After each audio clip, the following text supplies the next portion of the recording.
Takže já vás zdravím.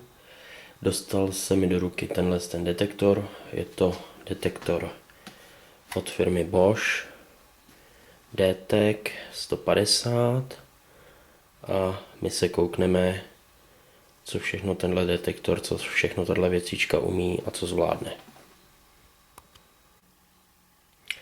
Takže výrobce uvádí, že tato věcička, tento detektor dokáže najít jako jeden z mála, nebo řeknu jako jediný, plastové trubky s vodou i bez vody ve zdích v podlaze, což využije určitě ten, kdo má doma podlahové vytápění, ať elektrické nebo vodní, a vrtá do podlahy, nechce zničit prostě topení, tak určitě tahle věcička mu pomůže.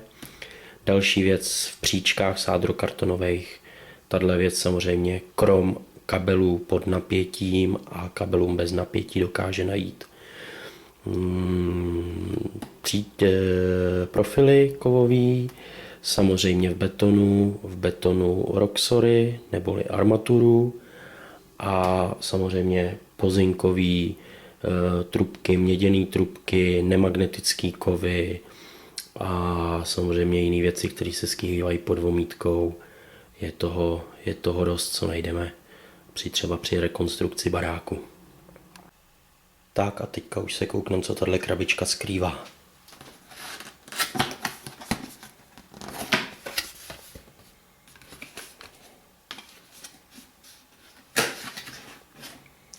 Takže máme tady nějaký zjednodušený manuál, to bude taková ta rychlovka. Všem z toho moc nevyčteme, já osobně doporučuji si přečíst manuál. Manuál samozřejmě je takováhle silnější knížka, je to tady v několika řečech. Tuším, že čeština už ji vidím, původní návod k použití, takže bezvadný. Takže to je bez problémů, to je v pohodě. Teď se koukneme, co nám vypadne tady z toho obalu. Takže detektor je zabalený v takovémhle docela šikovném obalu. Má to takový úchyt nahoře, se to otevře. Tady máme vlastní detektor.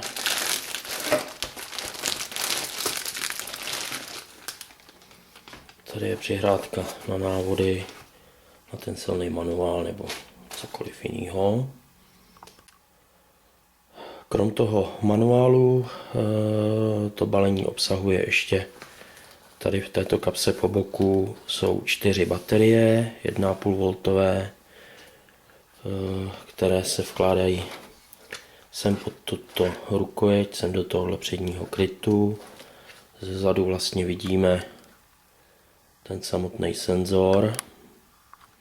Pak jsou tady nějaký ty kolečka, které vlastně dosedají na tu plochu, po kterých se to pohybuje. Je tady takový robustní madlo. Jsou tady nějaké ovládací prvky. To ovládání by, co jsem četl, podle toho návodu nemělo být až tak složitý to nastavení. Takže zkusíme to, co to dovede. To nám takhle do stojanu. Je tady tlačítko, kterým se celé to zařízení spustí. Necháme ho načíst. Tak na displeji se nám zobrazilo, že máme ten přístroj kalibrovaný teďka na nějaký porotermy, na nějaký dutý cihly. To je důležitý. Vždycky si uvědomit, kde měříme nebo kde chceme detektovat to či ono jednotlivý zařízení nebo respektive jednotlivý elektrický vedení. Tak a koukneme se vlastně na tu vlastní detekci. Takže detektor jednoduše přiložíme na zeď, jemně přitlačíme a mírným pohybem jedeme po zdi. S tím, že na displeji se nám začne graficky zobrazovat to, co nám to hledá pod vodomítkou. Nahoře svítí zelená kontrolka, zatím jsme nic nenašli, tak se vracím. Tak, první máme tam kabel, to je kabel, vlevo nahoře je vidět blesk, to znamená, je tam elektrický kabel pod napětím. Pokračujeme dál. Už vidím další tady kabel, zase opět kabel pod napětím. Vracíme se dál. Jinak by to mělo být čistý. Když se vlastně vrátím na ten kabel, kde pod omítkou, tak teď jsem senzorem, najdu si ryskou prostřední, teď jsem senzorem nad tím kabelem a když si chci určit přesně jeho polohu, tak si najedu těma sáňkama takhle na kraj a vím, že ten měřák se mi nachází tady vpravo, teda respektive ten detekovaný kabel se mi nachází tady na pravé hraně toho měřáku.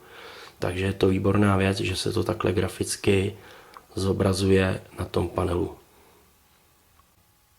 Ještě je tady jedna výborná věc, kterou bych nechtěl opomenout, a to je tady v prostředku nahoře, já na to zaostřím, je údaj centimetry, to znamená, že ten přístroj má jednou báječnou funkci, on vlastně ukáže hloubku toho kabelu, jak je hluboko pod omítkou, to znamená, my tam máme i nějakou tu toleranci, když budeme vrtat.